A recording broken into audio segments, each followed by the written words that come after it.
जय श्रीश्याम मित्रांनो, मी आहे तेजस. आज सांगलीला परत जायचं होतं, त्यामुळे सकाळ सकाळी बाळूमामाचं दर्शन घेण्यास चाललो आहे. तिथे जो सप्ताह बसला होता तोही संपल्यामुळे खूप मंदिर रिकामे रिकामे वाटत होतं व तिथं 10 दिवस खूप गोंगाट असतो.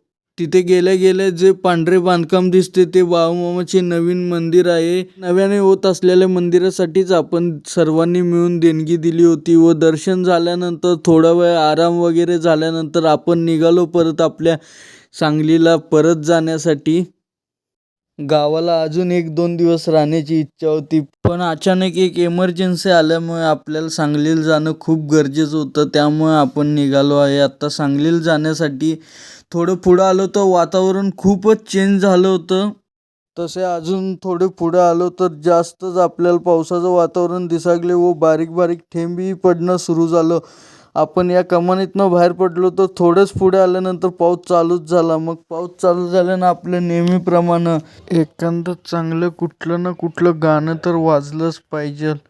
आता बघू कुठलं वाजवायचं, जे चांगलं वाटेल तेच वाजवू. आता आपण गाणं ऐका सगळ्यांनी, कुठलं ना कुठलं भारीतलं गाणं.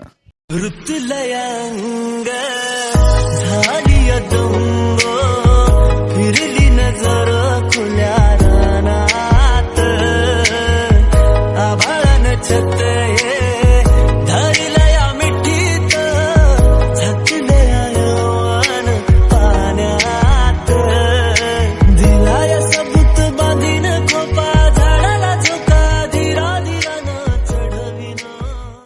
गाणं ऐकत आपण तसंच पुढं निघालो. पुढे निघाल्यानं थोडा पाऊसही कमी झाला होता, पण थोडे पुढे गेल्यानंतर थोडी गर्दी दिसली. तिथं गर्दी दिसल्यावर समजलं की 4 व्हीलरचा आणि 2 व्हीलरचा भयानक असा ॲक्सिडेंट झाला होता.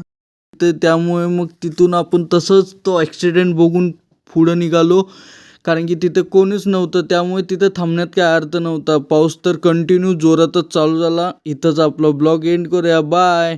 Like share subscribe to my channel.